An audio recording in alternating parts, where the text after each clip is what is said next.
and let's get started. Thank you so much, Amanda. Welcome, everyone. It's good to have you. I'm so grateful that you're here today, and welcome to our course preview about influencer. So one of the things I'd like to do here, I know we've started in the chat a little bit and you've mentioned where you're joining us from. One of the things I'd like you to do is take a second and tell us why you're here, because we're here to take a preview of this training course, understand how it can help your organization, your team, your own life to be able to help others change their behavior. So this is a course about leaders, and it's about to give them the skills to be able to influence behavior change. So my question is, why are you here? That's helpful for us to get a feel for your role and what you're hoping to accomplish. So are you here for yourself because you're a leader and you're here to improve your own skills? Are you here for a team that you lead? Are you here as a learning and development or training development person thinking about leadership skills for your organization? Take a second and answer my question in the chat.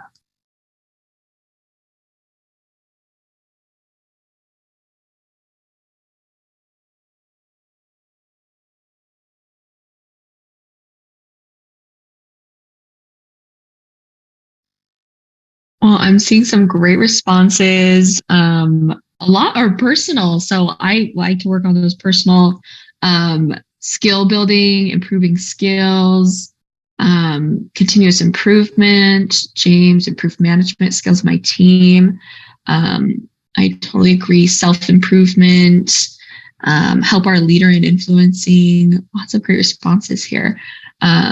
Let's see. I think Justin may have actually been kicked out of the meeting, unfortunately, but we can still chat here for a second. So a lot of these are fantastic reasons for joining today, and hopefully we can address those and get you guys some answers and some understanding of how you can do that, as well as give you an overview of the course and some of the skills, give you a flavor of some of the skills, but also some of how we implement and how it can fit in your organization and help you address some of these needs. Okay. All right. Thank you for that. Yeah, this is super helpful for us to get a feel for where everyone is at. So as we jump in here, I'm just curious to get an understanding of your familiarity with us. And I want to start with a little poll here to get started. What is your experience with Crucial Learning up to this point? We're the home of 5 New York Times bestselling books and the corresponding training programs: Crucial Conversations for Mastering Dialogue, Crucial Conversations for Accountability, Getting Things Done, and Influencer, and The Power of Habit. So take a second, and I'm going to stop sharing here, but you've got this poll pulled up. What's your experience with us up to this point? Take a second and answer the poll there. Read some or all the books. What's your experience with us up to this point?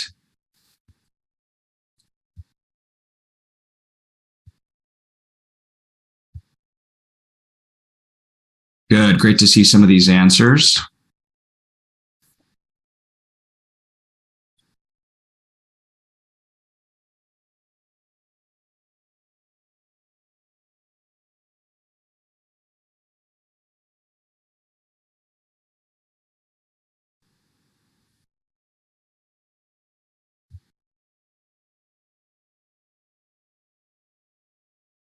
Great.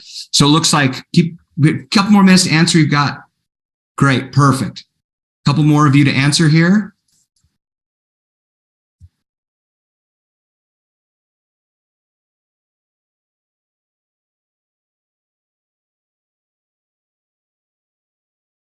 Great. Okay.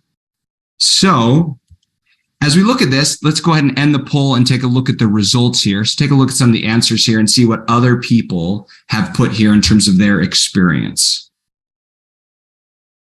Excellent. Excellent.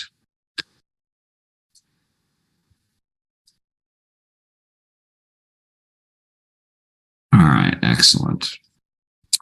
All right. So that's helpful for us to get a feel for, to understand where you've come from, your experience up to this point, and why you're here today. So I'm grateful to have a chance to talk to you today about influencer. And as we jump into this and start talking about this topic of influence, okay, what I want you to start thinking about is leadership and about what you're running into as a leader and what you're facing. Influencer is all about the new science of leading change. As we think about influence, we think about a leader having 2 types of problems to solve. The first is the strategy problem. What should we do? Leader's job is to figure out what should we do as an organization.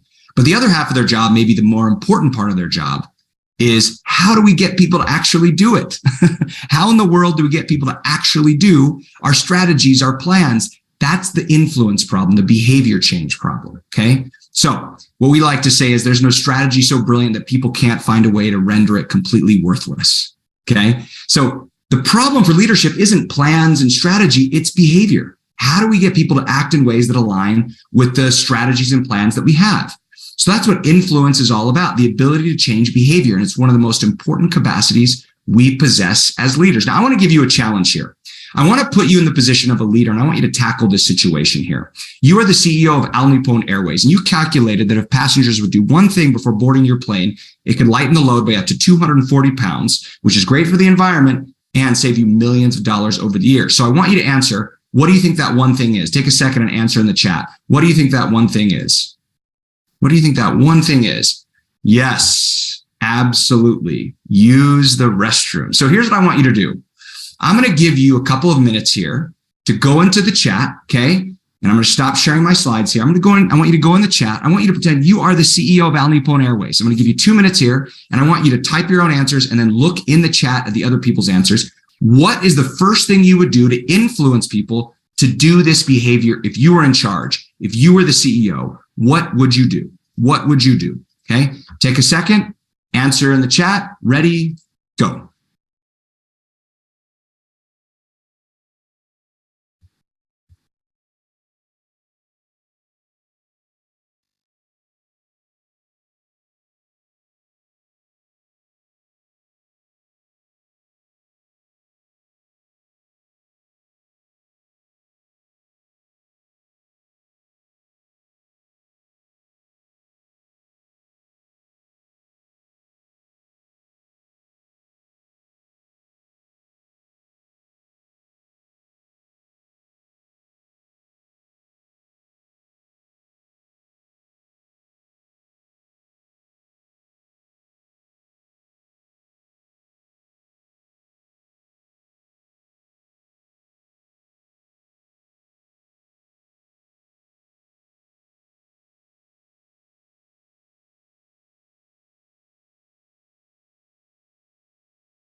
All right, so if you look at some of these answers here, right? Share the purpose, give them brand muffins, reward the behavior. I want you to look at some of the answers here and look at what you notice in terms of what's going on here, right?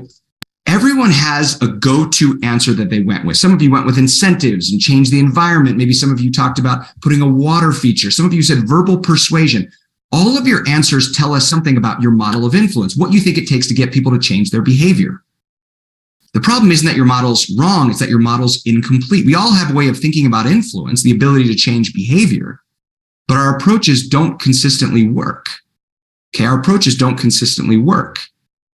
So we feel like the comedian David Sedaris. I haven't got the slightest idea how to change people, but I keep a long list of prospective candidates just in case I should ever figure it out. Okay, so I want you to take a second and I want you to answer in the poll, what would you influence if you could? Okay, I'm going to go ahead and stop sharing here and launch this poll. But if you think about, here's some examples of behaviors that are common in the organizations we work with, of things that people say they need to influence. I want you to take a second and answer all that apply to you. And then also type in the chat any that aren't on the list, that should be on the list. Take a second and answer there in the poll.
All right, so take a look at some of these answers here, and also go ahead and type in the chat if there are some examples that aren't in the poll that are common to you. I want you to think about situations where you want to change people's behavior, and give you a couple more minutes to answer. Still about 30 of you that need to answer the poll, but let's look at some of these answers. I mean, right off the bat, 60% of you said revamping organizational culture.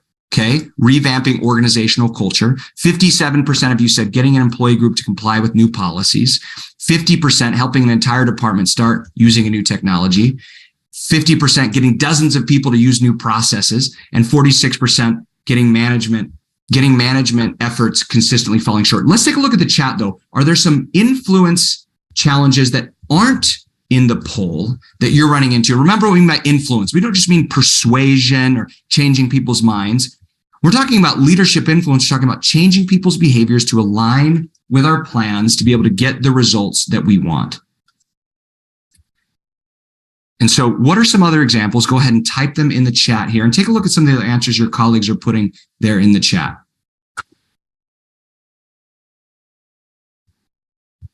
All right. Excellent. So people are saying things like,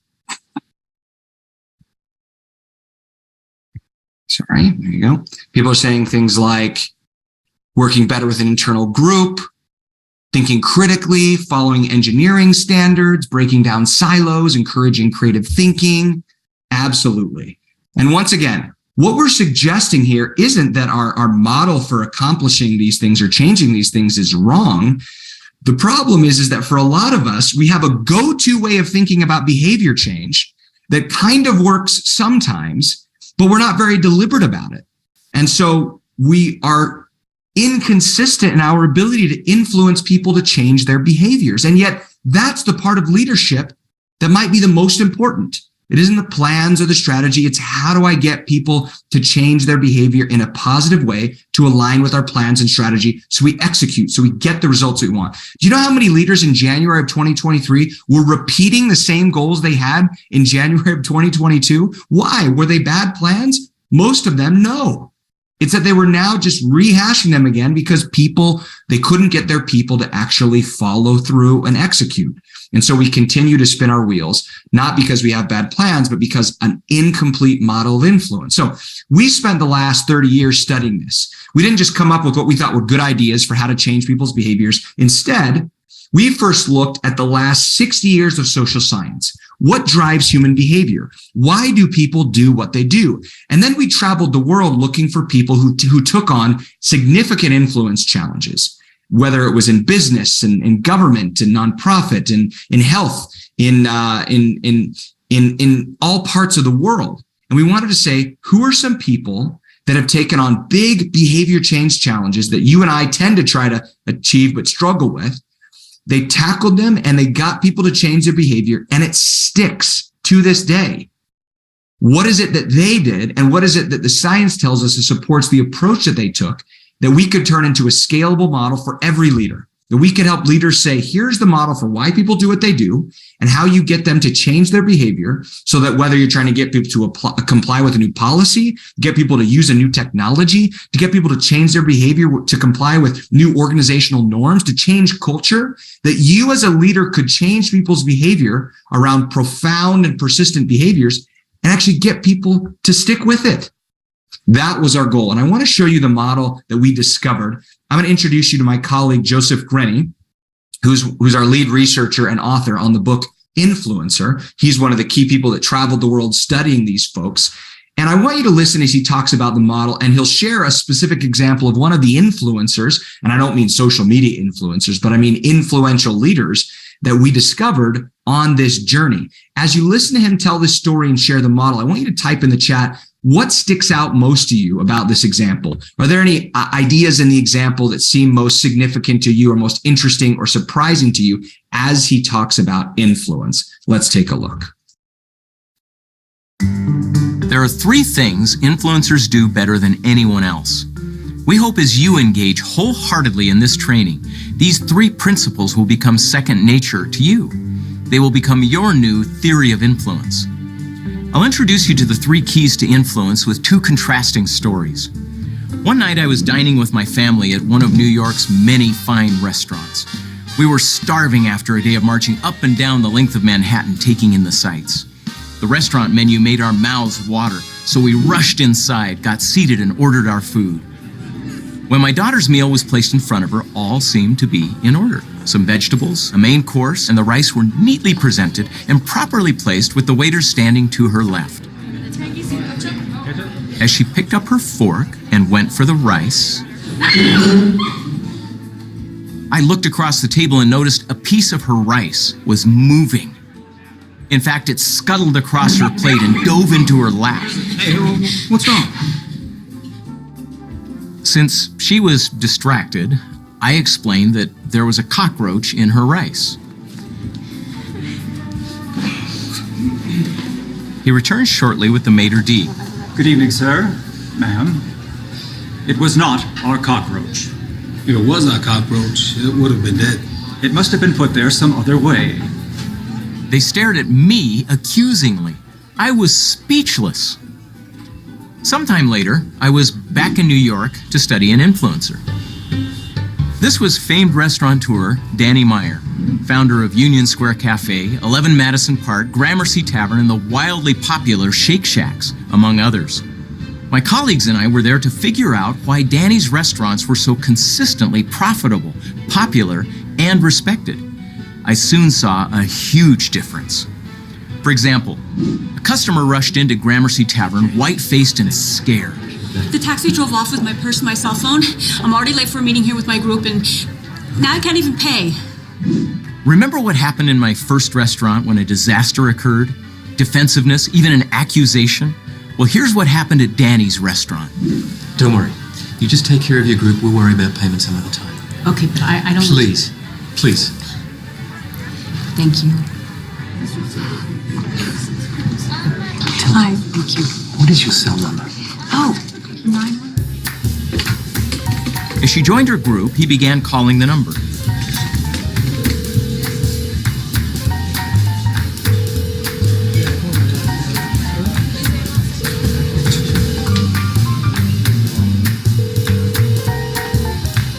Minutes later, hello? The taxi driver far north in the Bronx heard it and answered. Yeah. He promised to pay the driver if he would meet halfway and return the purse and phone. Just as the customer was finishing her meal, this man presented her with her purse and cell phone. I think she named her first child Gramercy in his honor. What we learned by studying Danny Meyer's restaurants is that this behavior was not unusual. It was common. Danny had influenced his 1,500 employees in very intentional ways to create a culture of profound hospitality. How? It begins with results. First, influencers are far clearer about the results they're after and how they'll measure success than anyone else. Danny says, our goal is for every restaurant to be the #1 favorite of our guests. They measure this using Zagat preference ratings. They are laser focused on creating such gracious experiences for guests, even at the Shake Shack hamburger stand, that they'll prefer it to every other option. Second, influencers focus on just a couple of vital behaviors. Not vague values, not 50 competencies, just 2 or 3 vital behaviors. For example, Danny influences everyone to always be collecting dots. That means that every employee is constantly watching guests' behavior to discern what they want and how they feel. Danny says, every time you interact with customers, you can pick up dots of information. Notice if they notice the art, if they seem to be in a hurry, if they mention an anniversary date, if they're from the publishing industry, etc. Then they connect those dots to create a unique experience for you. That's why the maitre d' so naturally sprang into action when a woman walked in looking scared and helpless. He knew what the vital behavior was. Third, influencers engage 6 sources of influence to help people do the vital behaviors. You'll spend most of your time in this workshop learning about this key. Danny practices it all the time. He tells stories, invests in training, provides mentors, attends to incentives, and changes the physical environment. He aims every source of influence he can at helping his teams behave in ways that create great experiences rather than terrible nightmares, like crawling pieces of rice. As you learn to practice the 3 keys to influence, you'll be far more effective at creating the habits you need to get the result you want most. You'll join wise leaders like Danny Meyer in earning the title of influencer.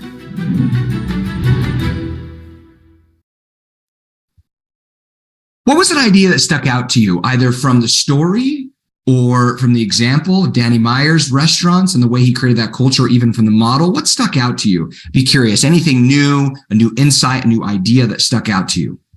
Good. So some of you were saying focusing on vital behaviors, always be collecting dots, building relationships.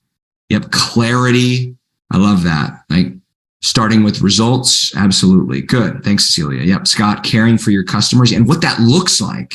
Right? It's not just saying, Scott, right, care for our customers, like what would it look like to show caring and getting really behaviorally specific about what that looks like. Good. Placing blame, okay, placing responsibility where it should be. Okay, good. Good.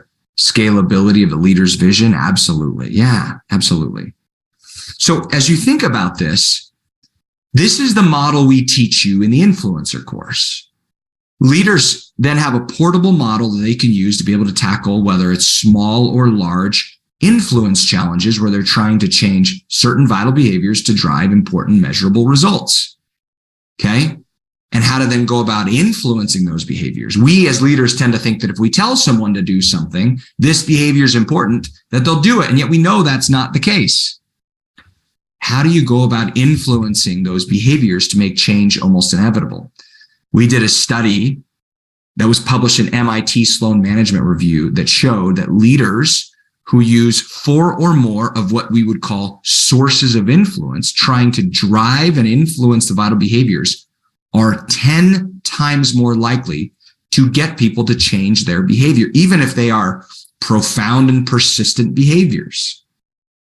So what we teach you are these skills in these 3 areas. Now, what I want to do today is give you a little taste of one of those skills, one of those lessons called diagnose, which is why is it if people aren't already doing the vital behavior we'd like them to do? Say you want people to start using a new technology. Why aren't they already using it? You have a new behavior as a part of your new culture you want people to start doing. Why are they not already doing it? Maybe you just went through an acquisition or a merger. You want people to start collaborating differently. Why aren't they already doing it? Well, the best leaders understand they have to first diagnose why the current behaviors exist if they want any hope of being able to influence people to do new behaviors. We're going to start with a little exercise here called What's the Problem? I want you to engage with me on this one. You want to create a more accountable and cohesive culture, but one of your people is always late to meetings, both virtual and in-person meetings, and then makes jokes upon arrival. This behavior disrupts the meeting and distracts other people on the team. This has been going on for a long time, and you've already talked to them about it several times. I want you to take a second and, as a leader, diagnose why is this person ignoring you and continuing to do this behavior. Quickly type in the chat your initial answer. Why is this person ignoring you and continuing to do this behavior? Type your knee-jerk reaction, your knee-jerk diagnosis in the chat. Go ahead. Why? I'd love to hear from all 169 of you right now. Go ahead and type in the chat, why? Okay, a lot of you are saying no consequences. They don't respect me, okay? They're not being held accountable, okay? They're covering up.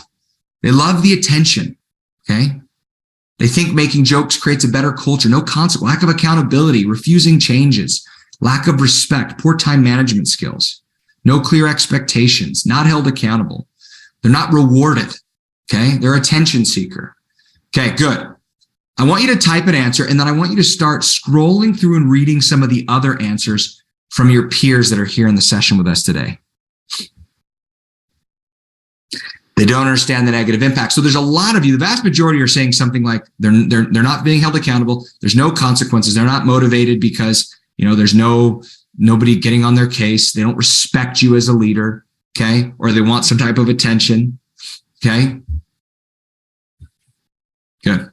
So before we look at these answers a little more deeply and talk about what they mean, here's what we know about human behavior. We know that people do things for two major reasons, two categories of reasons. The first reason people do what they do is because of motivation, because they want to. They ask themselves, is it worth it? Do I enjoy this? Do I want to do this? Motivation.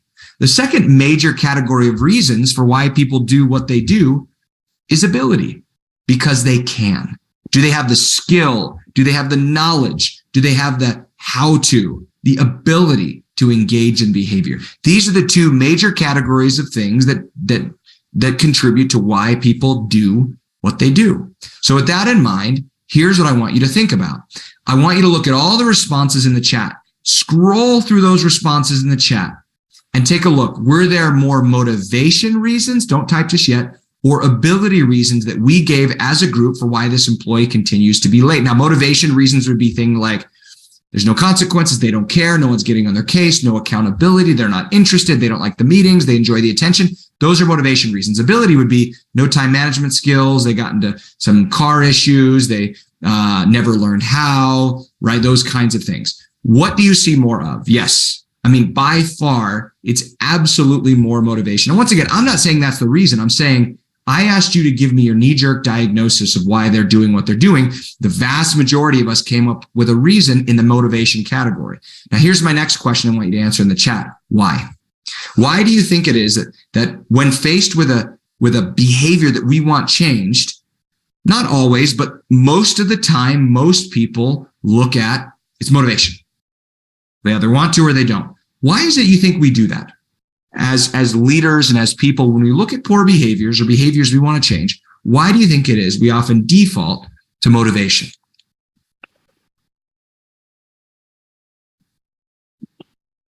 Because it's easier for us, okay? We think there's a character flaw. Maybe some of us are thinking, well, the behavior itself seems simple enough, so it couldn't be ability. It must be a want to problem, so then we go to motivation. Some of you might also be thinking, well, if it only happened once, I'd be more open-minded, but the fact that it's persistent is what leads me to think it's got to be motivation. Wendy, maybe we're not as curious as we should be as leaders. It abdicates our own responsibility. Thanks, Troy. Yeah, look, this is what social scientists call the fundamental attribution error. Now, that is a kind of a nerdy term, but what it means is this. Most of us, when looking at poor behavior in others, most of us tend to attribute people's poor behavior to motivation. Okay, that is a typical thing. And they call it an error because we are often wrong. The problem when it comes to leadership and influence is that we often act as if profound and persistent, resistant behaviors only have one cause, motivation. And that poor and simplistic diagnosis leads to poor and simplistic solutions. The solution is you got to go beyond personal motivation alone and learn to use a 6-source diagnostic tool to complete a full diagnosis of the complex web of causes behind any behavior. So here's what our current model generally looks like. Our current model of why people do what they do tends to say personal motivation is everything. Now, we also use this same model when someone's successful. We say, so-and-so is so successful. It's because they have great willpower. It's because they want it. It's because they care. Now, while motivation is a contributing factor to why people do what they do, it is one of many factors. When people do poor behavior, we say it's because they don't want it. They didn't care. It wasn't important to them. Turns out that there's a variety of things that drive people, why people do what they do. Yes, motivation is a part of it, but then we add to personal motivation, personal ability, right? Do they have the skills and the knowledge and the how to be able to do that? Personal motivation, ability, drive why people do what they do, but nobody lives in a vacuum. It's not just personal sources of influence that drive why we do what we do. I'm going to add to our model 2 other realms: social influence and structural influence. Let me explain. Social influence looks at social motivation. Source 3, how do other people around me affect my motivation? Peer pressure, encouragement, discouragement, social norms, like what's normal and what do other people do around me? Social influence also looks at social ability. Source 4, how do other people around me make it easy or harder for me to be successful? Do other people around me provide the help, the information, the resources to do the important behaviors I've been asked to do? Or do they withhold those things, making it harder or more difficult or creating barriers for me to do what I need to do? As we look at this lower realm of structural influence, structural is a fancy way to say non-human elements, things that influence my motivation and my ability. Source 5, structural motivation, says, how do things affect my motivation? Things like money, pay, performance scores, consequences, punishments, performance appraisals. Those are all non-human elements that do affect my motivation. I mean, money, cash is not another person. It's not a value. It's a thing, and yet it motivates me. Source 6, structural ability, says, how do things around me influence my ability to do my job? Things like structures and processes and policy and the presence or lack of red tape, technology, like my computer. My computer is a source 6 influence. It's a tool. It's a thing, but it aids my ability to do our session today. And some of us more so and less so. But why do I show you this model where in the influencer course, we spend the vast majority of our time learning and practicing using the 6-source model. When you come to see your world through the lens of the 6-source model, it softens your emotions and it increases your influence. You become more open-minded about why people do what they do, not to allow for excuses, but instead to better fully understand all the contributing factors that drive poor behavior. And as you understand and use as a leader the 6-source model, you come to fully understand this statement on the slide. Your world as an influencer is perfectly organized to create the behavior you're currently experiencing. Let me say that again. Your world around your people, the world that surrounds your people, is perfectly organized to create the behavior they're currently doing. And unless and until you notice how those myriad of sources are driving their current behavior, and then recreate their world with sources that drive the new behavior, you'll never get them to change. Or maybe you'll get them to change for a week, but it won't stick. Picture a tug of war game. Your people right now, stuck in their current poor habits or poor behaviors, are on one side of a tug of war match against 6 other people. They'll never win. But what we teach you to do in influence is notice all the 6 sources that are pulling against your people, and not only remove those negative sources that are pulling against you, but get those sources working in your favor, pulling for your people. So now instead of 1 versus 6 in the tug of war match, you can have 7 in your favor versus 1, or 7 versus 0. Do you think your people will change if that's the math? Absolutely. So I want to take a second and back up here. For many of you, if not all of you, the 6 sources of influence are new. I want you to answer this question in the chat for me.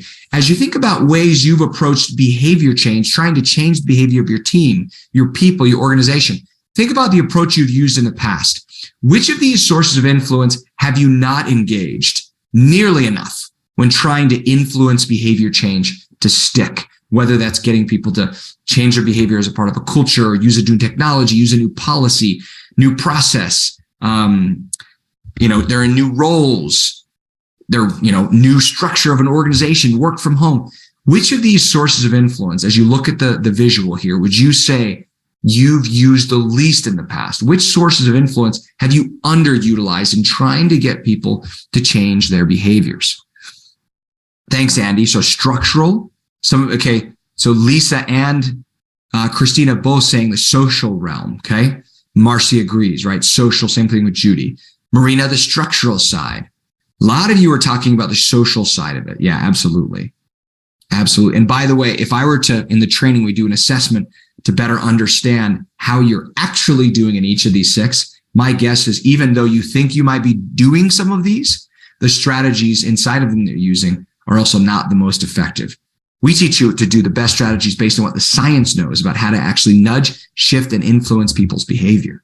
This is helpful. Thank you, by the way, for sharing your perspective in the chat. That's helpful for me to understand where you're at. Yeah, Barbara says, I think personal motivation is the issue because we think it's work. Yeah, so personal motivation is a big issue, but even the way we approach that is all wrong. Leaders go with let me give you a great lecture. Let me give you a great reason. Let me send out memos. Let me talk you to death with verbal persuasion, right? When in reality, when you understand what actually drives personal motivation, you understand that actually leaders' job isn't to manufacture motivation for people, but instead to build bridges between what they already value, what already motivates them, and the behavior you want them to do. It completely transforms your ability to, quote unquote, motivate people to want, to care, to enjoy these types of things. Absolutely. Yep. So I want to show you a fun video that illustrates the value of not just using each of these sources in sequence, because some of you might be looking at this thinking, I've done these before. Here's the problem. Most of you have probably done some of these, if not all of these before. The problem is you just did them in sequence. In 2020, we focused on source 3. In 2021, we focused on source 5, addressing our incentives and our pay. And in 2023, we're going to focus on our environment, our technology.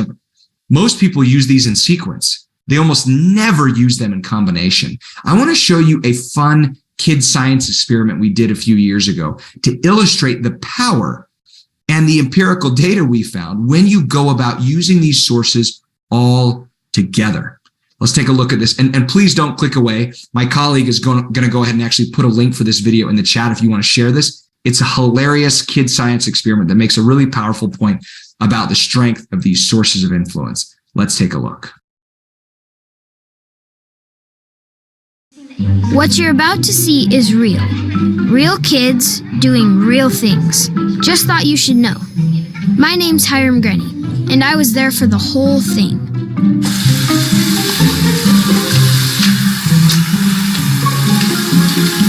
So here's a question. What does it take to get people to change? And I'm not talking about their socks and underwear, but change behavior, especially when it's hard. For example, every year, close to 100,000 people die from hospital-acquired infections. That means people got sick at the hospital. And it turns out one of the main culprits is hand hygiene. That means just getting people to wash their hands could save lives. So my crack research team decided to conduct an experiment to see if we could change something as difficult as hand washing habits. Only with the toughest subjects of all, kids. So here's what we did. We took 80 munchkins and put them into groups. First, we gave them a challenging puzzle to put together. You know, kind of like the projects you adults are always busy with. Then, we gave the kids a tempting distraction. Hey guys, I got the cupcakes for you right here. They're delicious. I'm gonna set them right over here.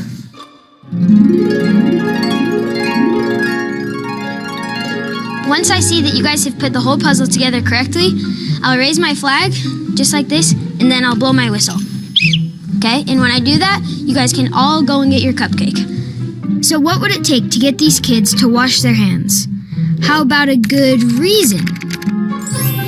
So one thing you guys should know, there was a sick kid in here playing with the puzzle pieces. He had a runny nose and coughed a lot, so there's probably a lot of germs on everything. But there's hand sanitizer over there on the table that you can use to wash up. Okay, which will win out? Delicious frosted cupcakes or the fear of the typhoid toddler? Let's watch. They finish their task, and look, if the threat of one sick kid wasn't enough, just look at all the new germs popping up. So with all those good reasons to wash, what do you think they'll do? Okay, so that was a colossal failure. Now what? Well, at this point, most adults would quit. That's why you just keep changing the year on those New Year's resolutions. With the next group of kids, I changed the environment by moving the hand sanitizer closer, and then put up a visual cue. This ought to make hand washing easier and more obvious, right? And in the end, the motivation to not get sick plus changing the environment didn't influence a single kid. Yikes! Next, I increased their ability, which is another source of influence. I had them all complete what is known as deliberate practice, or training, to increase their familiarity with good hand hygiene. Will adding another source of influence get these hand-washing offenders to wash up? Done. And... well, now we're seeing some better results. We're combining 3 different sources of influence, and some of the kids are actually washing their hands. It looks like we're on the right track. So next, I added another source of influence, social influence. What if somebody spoke up and said something? What would happen if their bosses were in the room with them? Here come the cupcakes. And there goes the flag. Will they wash? No! Look at them pouncing on those cupcakes like a pack of ravenous hyenas. But it's not too late, because something important happens. At just the critical moment, a peer, not even one of the bosses, speaks up. Wash your hands. Watch the effect.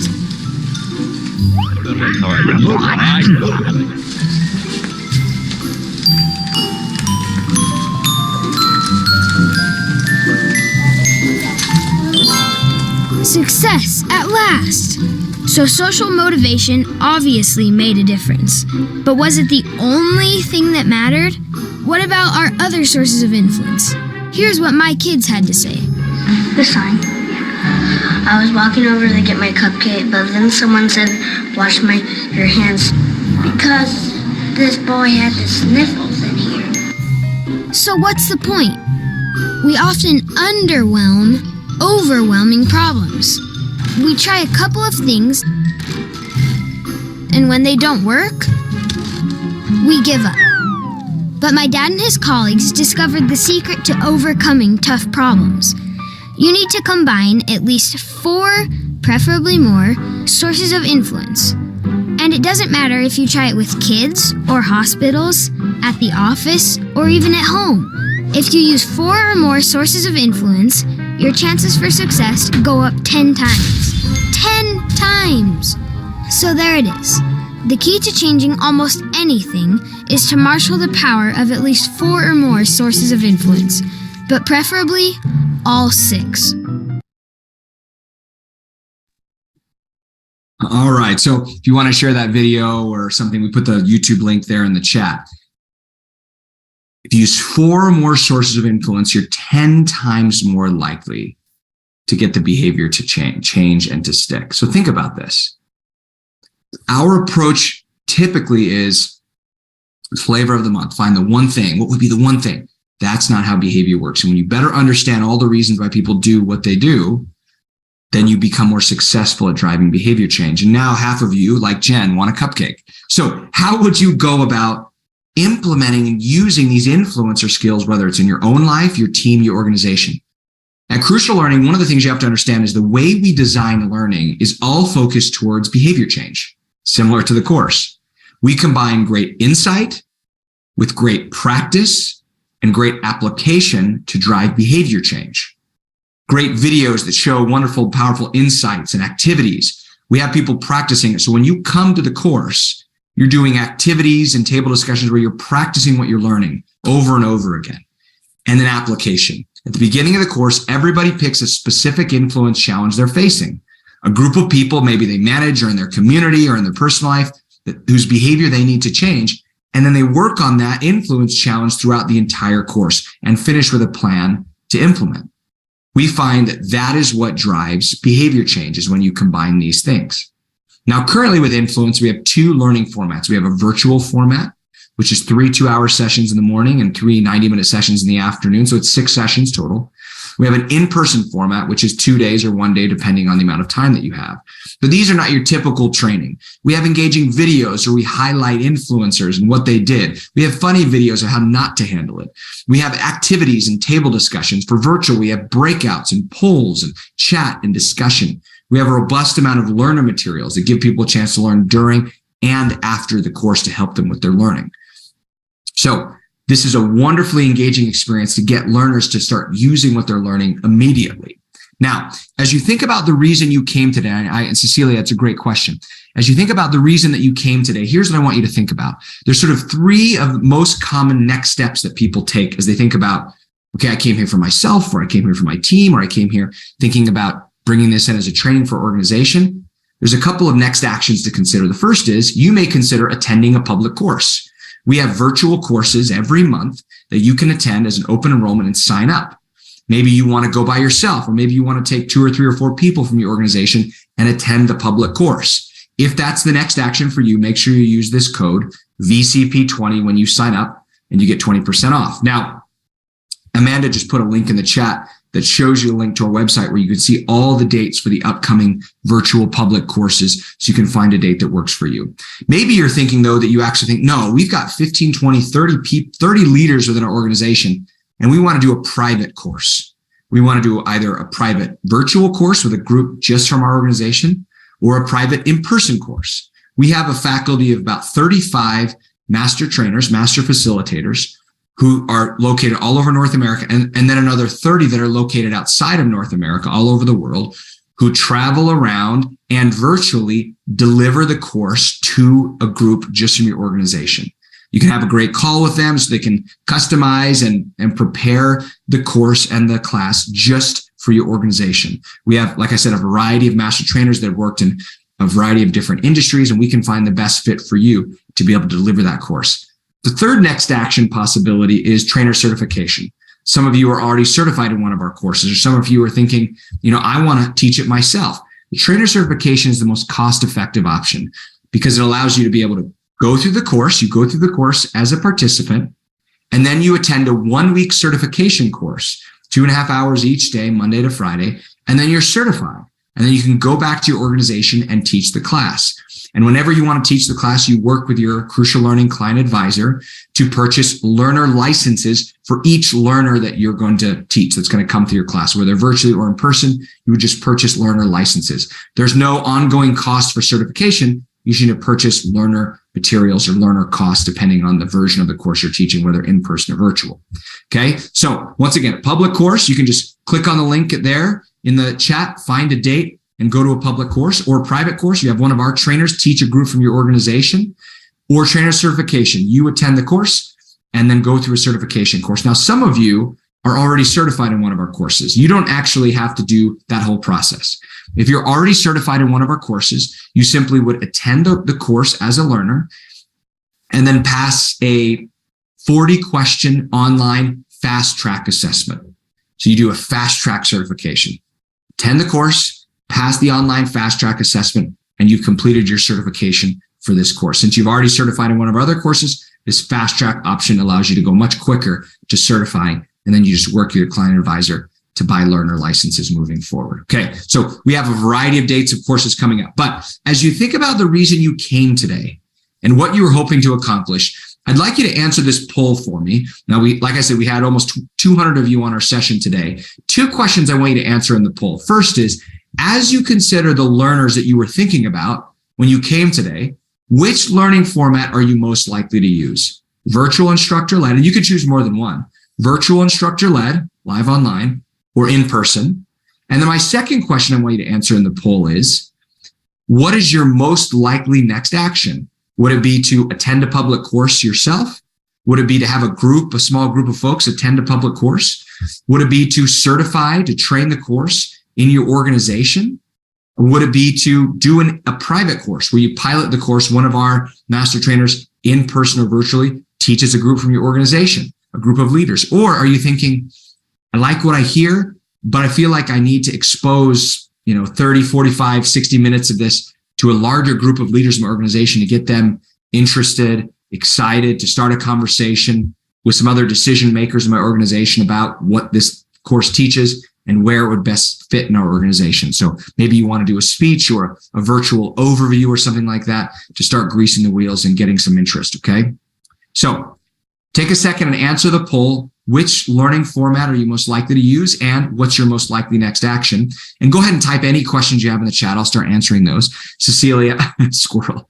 If you say you had 30 leaders, do you employ 30 people because everyone can lead at any level? and everyone needs training to be on the team.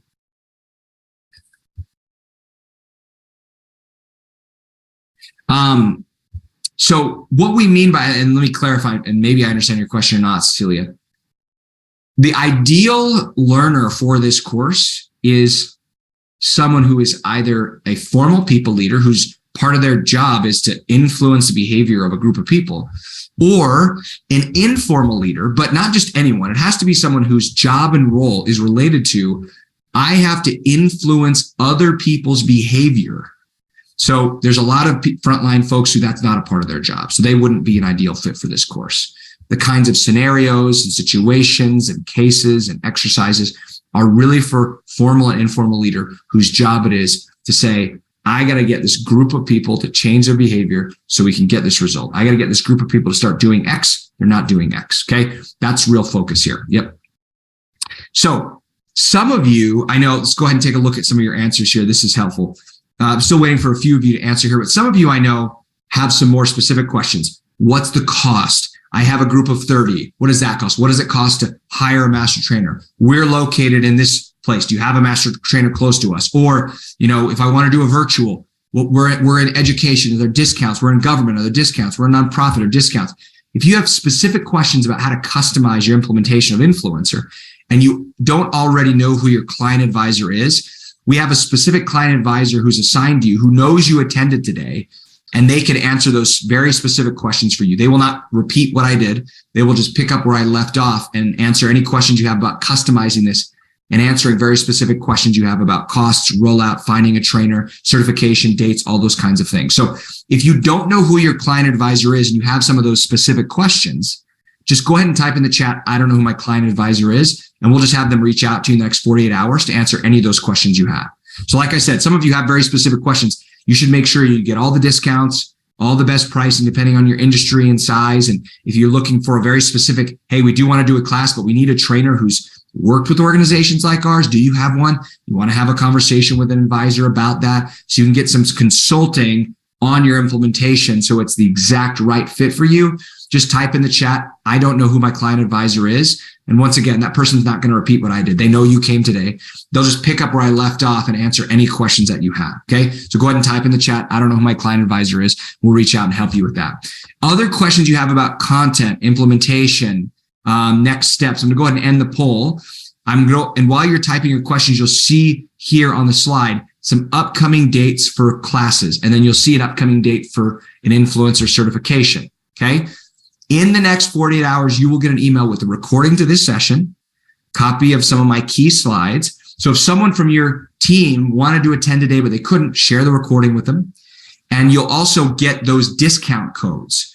You'll get those discount codes if you're signing up for a public course to get 20% off. Make sure you use those discount codes. And once again, if you have questions about other discounts and, hey, I want to know if there's government pricing, education pricing, nonprofit pricing, healthcare pricing, and you don't already know who your client advisor is, just type in the chat, I don't know who my client advisor is. They'll reach out to you and immediately answer some of those very specific questions.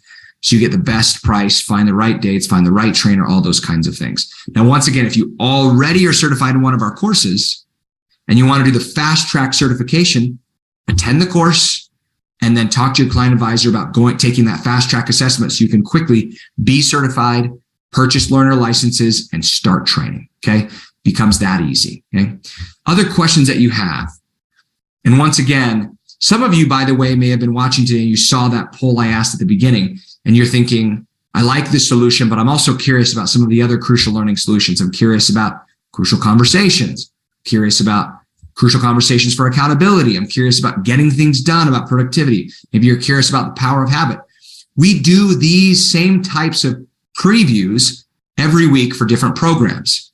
So if you're curious about attending one of our other previews about crucial conversations, about accountability, performance management, productivity, getting things done, how to achieve stress-free productivity, habit formation, just go ahead and look in the chat. And my colleague Amanda is going to put a link in there that sends you to our landing page that has all the upcoming previews for our other courses. So if you're curious about how we can help you solve some of the other problems that your organization is facing, how our skills can help you get your people better positioned to be more successful, I'd love to see you in a future course preview. Other questions I can answer You just purchased the book. Can't wait to get into it, implement it. Great. The book is a great start. And then getting into the training allows you to practice, turn learning into habit, allow you to be able to change your behavior and help your leaders. So I hope, Marina, we can help you along that journey. Great. Any other questions? Do we give credits? Tim, we do give continuing education credits, but it depends on what industry you're in as well. Okay. So Amanda, if you would take down Kim's information, make sure he gets an answer to that as well. Maybe we could just get him connected with his client advisor also to be able to answer that question about getting the right kinds of credits for the right kinds of industry. Yep. Could I do coaching outside? So Ben, typically when you certify, you sign a trainer agreement between yourself, Crucial Learning, and a specific certifying organization. So right now we don't have independent consultants that are going out and selling, but talk with your client advisor if you're saying, hey, I've got my organization I want to train, but we also partner with other organizations and we do stuff together. Maybe there's a way to be able to figure something out there. Any other questions you have? If you don't have any other questions, once again, in the next 24 hours, 48 hours, you'll get an email with a link to sign up for any public courses, the discounts. Think about what your next action is. I hope that we can get a chance to see you in a future course, certification, or maybe in a conversation with your client advisor about, hey, how do I figure out a way to get these skills into my leaders' hands? It's January. We're already thinking about redoing some of the goals that we didn't accomplish last year. Let's not live out Groundhog Day again in 2024. Let's get our leaders the skills to be able to influence behavior, even the most profound and persistent resistant behaviors, so that people change, execution happens, culture improves, and we actually see us achieving the results that are based on behavior. So I hope we get a chance to see you in a future course preview. Amanda, if you wouldn't mind, go ahead and put in the chat again some of those links to where to people sign up for future courses where they can see the dates, link to sign up for other previews, a link to that great video about the kids washing their hands. I hope you'll share that, share it on social media, share it with your team. It's a funny way to start the conversation about, do our leaders have the skills to really influence, or do they just, coerce and give people pep talk? So thank you so much for joining us today. Thank you, Amanda, for all your help in making this a success. Once again, if you have deeper questions about pricing or costs or dates, type in the chat. I don't know who my client advisor is. We'll have somebody reach out to you. I noticed a handful of you mentioned that, Ben and a few others. Thank you, Nicole. Yep, absolutely. Thanks, Janice. Yep, thanks, Fatima. We'll have somebody reach out, absolutely, and talk to you about influence or any of our other solutions. So thank you for spending time with us today. Thanks, Amanda. We'll see you in a future course or course preview. Take care.